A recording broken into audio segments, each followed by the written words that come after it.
What's up, everybody? This is episode 4 of the Joe and Joe Show. Our guest today is Russell Peltz. My name is Joe Rotunda, assistant matchmaker for Main Events. Next to me is Jolene Mazzone, head matchmaker for Main Events and former NABF Boxing Matchmaker of the Year.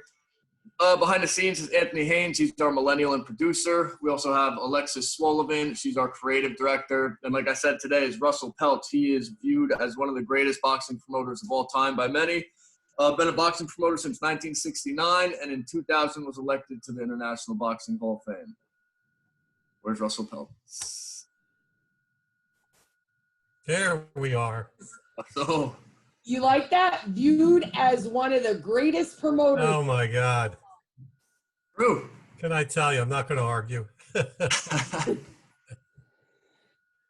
So Joe's going to start. Go ahead, start with your scorecard. All right, yeah, no small talk. Well, we put a new segment in a couple weeks ago. It's called the Scorecard. So what we're going to do is we're going to tee off about 6 rounds of boxing-related topics. You're either going to score the topic at 10-9, in which you're in favor of, or you're going to deduct a point, in which you're not in favor of. You could deduct 2 points, because this first question, you might deduct 2 points. Yeah, you probably will. All Yeah, right, go cool. ahead. So first round, comp tickets. Is 2 points the max? Boxing people have short arms and deep pockets, pal. You know, how many tickets did they give away at the Jets games? It's a good point. All right, so we're deducting. How many next tickets round, did they give away at the movie theater? There you go. Yeah. Next round, tune-up fights. You want a tune-up? Go to the auto body shop. I mean, you listen. I'm against. There's championship fights today being passed that are really tune-up fights. In the old days, champions took non-title fights over the weight. You can go back to guys like Ike Williams, like in 1949. He defended the title twice, and he had 10 rounders over the weight. It was a chance to give the champion. But, you know, his 10 rounders were against guys like Kid Gavilan. So that's not exactly a tune-up fight. Yeah, I'm against tune-up fights because there's too many of them. I 100% agree. Some guys have whole careers of tune-up fights. Yeah. All right, round 3. During main event introductions, allowing the ring to be filled with dozens of people who have little to nothing to do with the actual bout. Are these questions tailored to me specifically? No. Kathy Duba was on a couple weeks ago. She had some of the same. I think one day the ring's going to collapse from too many people being there. Do you think people really care about the attorney, the agent, the matchmaker, the lawyer? Nobody cares. Russell, how many times have you been in the ring? 2.5. They forced me to go in the ring because Butch Lewis wanted to take credit for the Everett Escalera fight in '76, so I had to go in the ring and shake the fighters' hands before the fight. I got in the ring when Marvin Johnson won the light heavyweight championship for the 3rd time, and I was on. I might have gotten in the ropes when Prince Charles Williams beat Bobby Ches the 1st time. That's it. Not bad for 50-some years, huh? Yeah, not bad at all. All right, fight marinating. Well, we used to have good fights every Friday night on the Friday night fights from Madison Square Garden. Listen, these questions, all these questions do is they show you why boxing is where it is today, as opposed to what guys like me say, the good old days. Russell hasn't changed with the times. Who wants to? These times. Yeah, but Russell, even back in the day, you never had a fight marinate. Back in the day, I think it was easier to have a fight marinate than it is today. I guess it depends on what you say back in the day is. Like, what era are you talking about? I'm talking even 80s, 90s. Oh, okay. Well, to me, that's still modern. So. Well, to me, that's back in the day. I mean, when we say marinate, look, I don't think in this day and age you could do it. But when we say marinate, like, not for years, but, you know, Well, years is the key. Yeah, months doesn't mean anything. That's not. Well, a year with the guys fighting on the same card and building it up. I guess you'd have to give me an example. Yeah, I understand what you're saying. You don't want to, like when Hearns and Leonard won their respective welterweight titles within a year of each other. Like Hearns won in 80 and Leonard won his in 79, and they met in 81 to unify the two titles, which is all there was at that time. I can see that. But today, people want to marinate and they get beat in the meantime, and they blow the money. Very true. So this is going to be a. Should we just skip the next one? Go ahead. No, just do the next one because he's going to lose his shit. Let's see. All right, no, lose it. I love it. YouTubers fighting. Oh, come on. I mean, listen. I'm going to challenge you with this. If this is what boxing needs to YouTubers. stay relevant and make money, then that tells you all you need to know about boxing today. I understand the finances, but you know, is somebody really going to pay Mike Tyson $20 million to fight in the bare knuckle? He's not a if I managed YouTuber. Mike Tyson, I'd take it. He's not a YouTuber. YouTubers, you don't have to tune into it. But YouTubers, I don't have a problem if they're fighting because they're on the same fucking level. It's no different than a 4-round, no guy fighting another 4-round guy if they're on the same level. If a guy has over 100 amateur fights and he's going to go in and fight a YouTube guy, no, that's absurd. But these guys are on the same level. Neither of them could fucking fight. No, I agree with you there, but you must admit that the only reason a promoter does that is to cash in on their popularity. Absolutely. Make a lot of money. Absolutely. But I don't have a problem with it because they're the same level. Okay. So go ahead, next show. All right. Last one. Fighters that release footage of knocking out their sparring partners. You know, any fighter that would revel in knocking out a sparring partner has to be in the Adrian Broner, Gervonta Davis mindset. Why would a professional who is supposed to listen? They taught me years ago, you respect every man who ever strapped on the cup. You don't go knocking. I mean, what kind of real fighter would do a thing like that? I mean, what kind of human being would do a thing like that? Now you're going to tell me that Sugar Ray Robinson did it. No, I mean, you know.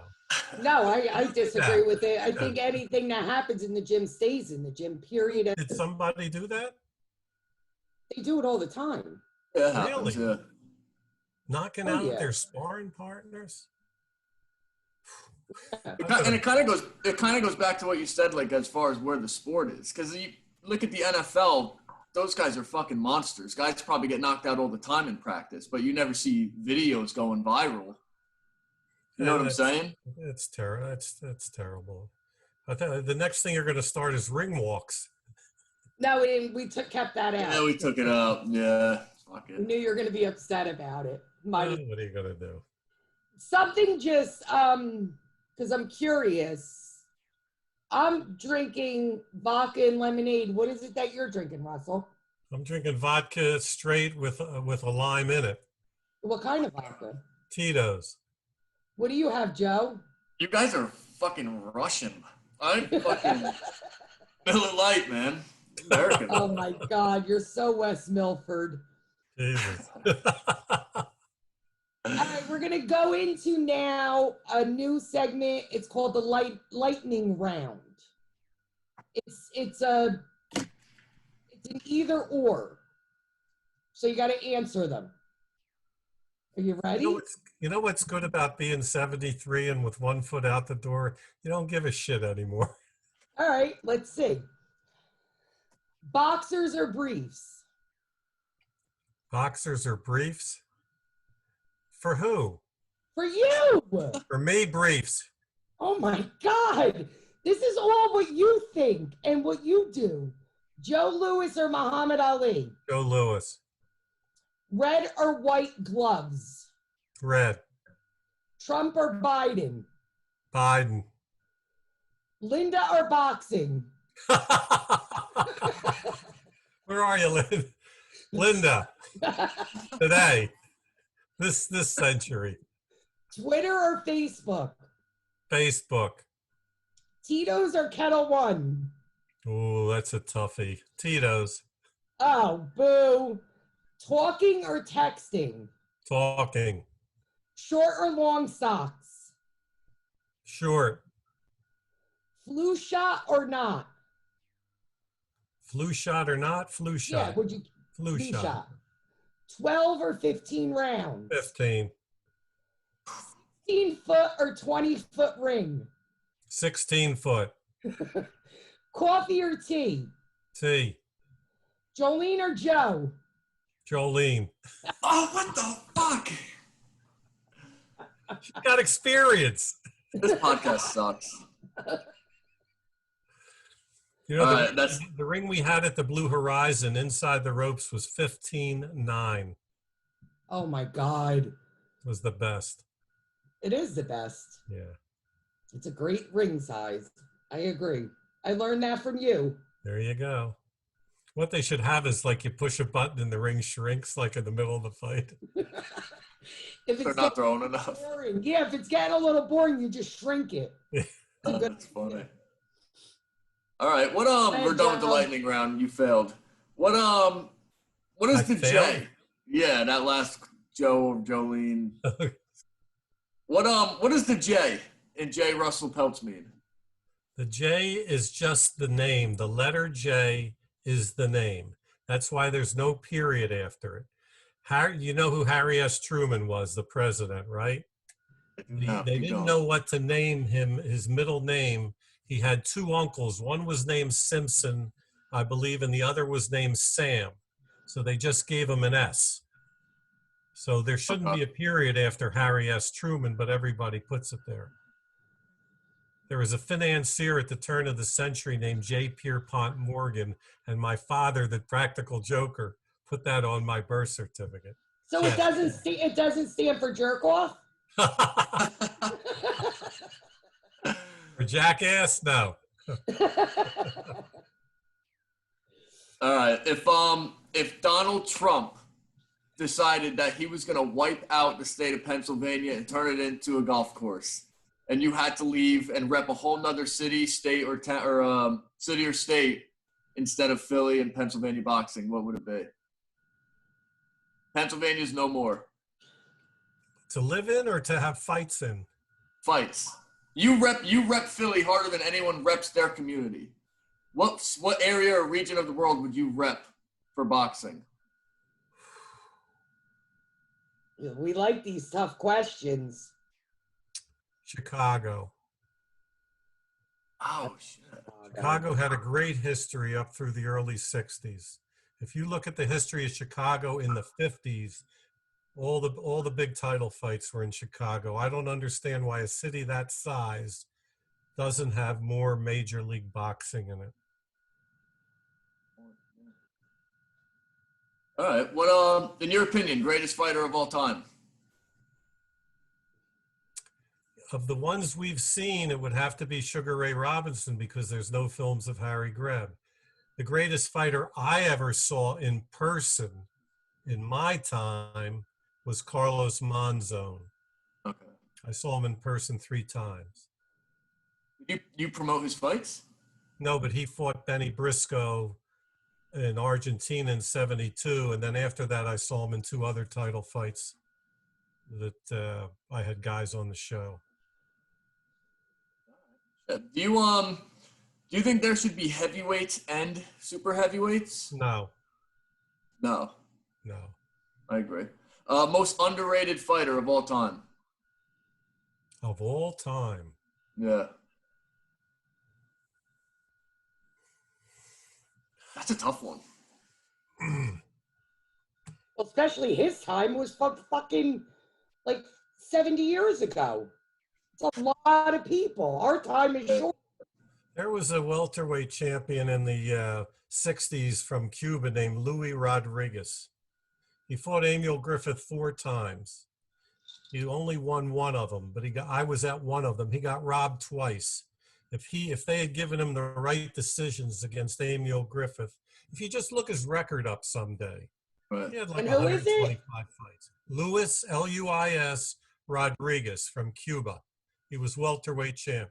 Look his record up, see who he fought, see where he fought them, and all the wins he had. You know, there was a book out recently, I think it's called The Bittersweet Science. It talks about what criteria do you use when you rate a fighter. And they were really down on Roy Jones because they said once he lost his speed, he was just another guy. He said the main criteria is what does a fighter, like a fastball pitcher, once he loses his fastball, maybe he goes to a knuckleball or a slider. And they were rating fighters on that basis, what they did on the other side of their career, you know, the downside, allegedly. The downside, right. All right. Biggest upset in a fight that you saw coming?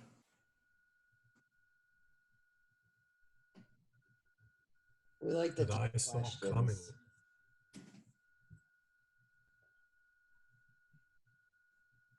Ali and Foreman. I wrote a story I was writing a column at the time for this sports paper called the Philadelphia Journal in Philly. Lasted about 3 years. And I said, I just can't picture in my mind Ali getting knocked out. I can't fathom that. And I wrote that like the week of the fight. It just, you know, I just couldn't imagine that happening. So I'd have to say that. Off the script, was Foreman that big of a favorite going into that fight? Other than the Ali diehards, yeah, because Foreman, if you saw him with Frazier, right? Yeah, the Foreman Ali is one of my favorite fights of all time. Did you see Foreman with Ken Norton? I mean, hell yeah. It was brutal. You know, and Ali'd been in a lot of hard fights by that time. All right. That's a good one. All right, now we're going to get off of boxing for a minute. Get them. A segment called Wed, Bed, or Dead. Wait, say that again. Wed, Bed, or Dead. Plague? Oh my God. Joe, take it over. Maybe you can't understand my accent. Go. All right. So we're going to name 3 women, and you have to say you'd either marry them, sleep with them, or kill them. Okay. Wed, bed, or dead. You don't have to kill them. I hope I know all these women. You will. Ready? Caitlyn Jenner, Nancy Grace. Wait, who's the second one? Nancy Grace. She's the one who's always on CNN or Fox, the lawyer that Joe loves. You love her, right, Joe? Well, I hate that fucking woman. And Kathy Bates. Oh, Jesus. I'm supposed to rate all You 3? think we're going to give you like a hottie? You want me to rate all 3? I wouldn't Yes, marry any. I don't know the middle one. That's the problem. Is she Oh. hot, Joe? No. Oh. She looks like a cousin of Hillary Clinton. Well, I would definitely kill the 2 I know. Kathy Bates and Caitlyn Jenner. All right, so then you'd have to sleep with Nancy Grace. Oh, God. Okay. All right, so you're sleeping with Nancy Grace. Look at that. Mike Tyson versus Joe Frazier in their prime.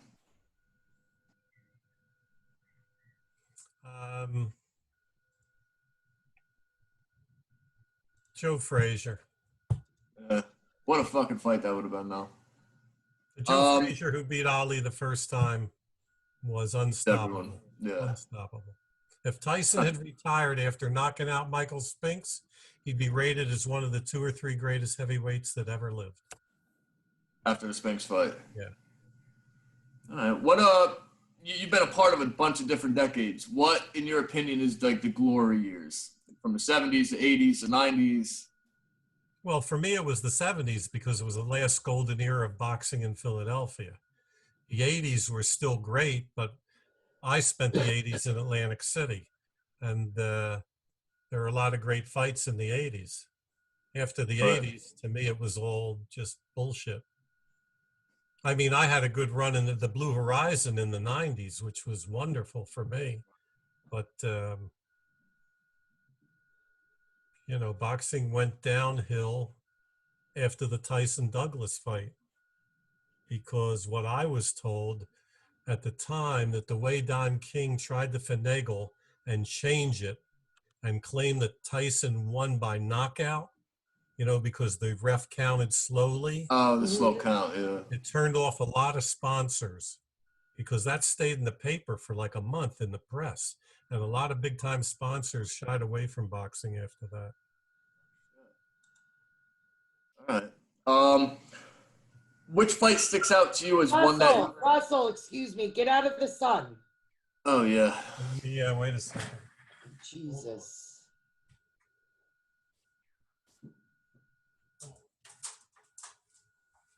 Yeah.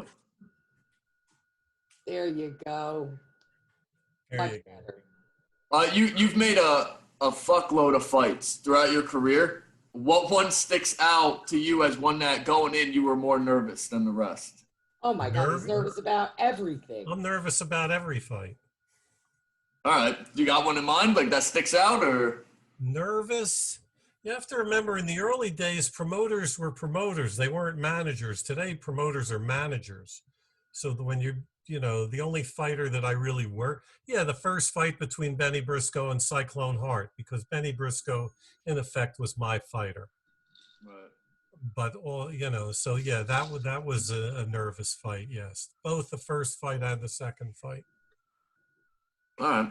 What's one of the easiest promoters ever to work with, past or present? Don Chargan. Don Loves Chargan Don. was the easiest. Kathy picked on Chargan too last week. Who did? Kathy picked on Chargan too. Anytime you're dealing with an honest guy, then you don't have to worry about when you're going to get the contract back.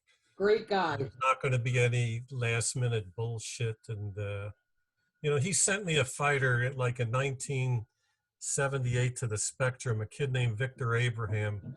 And when I went to pay Victor, I guess we never had I can't remember if we had a contract even. So Victor, I gave him, I don't know, maybe it was $2,000. And he called Don on the phone and he said it was 3,000. And I said, I don't remember that. And Don called me up. He said, you know, it was 3,000. And I believed him because it was Don Chargan wouldn't lie. Yeah. He wouldn't lie. So he was, you know, let's put it this way. There's nobody better than Don Chargan. There may be people as good, but there's nobody better. Better, honest, easy to work with. I knew what he was doing. Yeah. What he was doing. I'm gonna go again because I like to go off topic.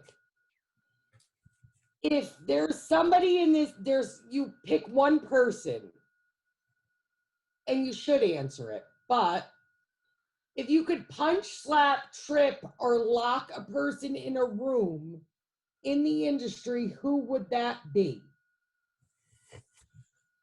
And you don't have to pick one for each topic. You know, sometimes, as we know, people in this industry need to be slapped. They need to be punched. And some people just need to be locked in a room. Who would it be? I know you got too many on your mind, but are you going to say it? That is the question. Are you too much of a punk to say it? No, I'm trying. Okay. Trying to narrow it down to one. Oh, Jesus.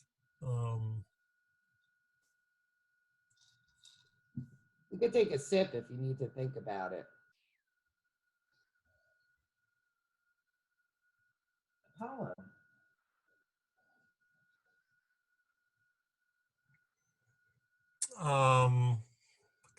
Blinky Palermo. What would you do to him? Punch him, slap him, trip him, or lock him in a room? Well, if he wasn't going to hit me back, I'd punch him. All right, I'm not mad at that. I'm not mad. At least he answered it. Yeah, hell yeah. All right.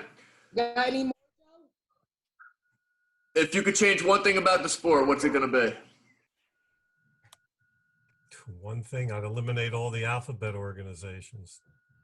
Is that one thing? Yeah, it's a good one. You would eliminate them all so there's no titles? No, I mean, let's say I'd consolidate them. I think that's boxing's biggest problem. I don't care. I don't want to hear this shit. Well, it gives kids a chance to make money because it's for a title. People who say that weren't around when 10-round fights were big. Jerry Quarry against Ron Lyle sold out 18,000 seats in the Garden. Wilfred Benitez and Bruce Curry with Briscoe and Antifermo underneath, 10 rounders, sold out the Garden. Okay? Briscoe and Hagler, 10 rounds, 16,000 people in the Spectrum. People forget that. Their fights it was so big that 10-round fights were big. And people came to see them because they had meaning. Because if you were going to win it, then you were going to get a shot at the title. How many people go in the New York Jets game, okay, can tell you who the lightweight champions of the world are? How many of us can tell you? None. I can't. That's true. I mean, when I went to Eagles games in the 60s, everybody knew it was Emil Griffith, or the heavyweight champ was Sonny Liston, or the lightweight champ was Carlos Ortiz. Everybody knew that. They don't know. Yeah. All right, we got to wrap up, but I actually want to ask this one last question. If you could pick one fighter to replace Donald Trump as president, who would it be? I could pick one fighter to rep.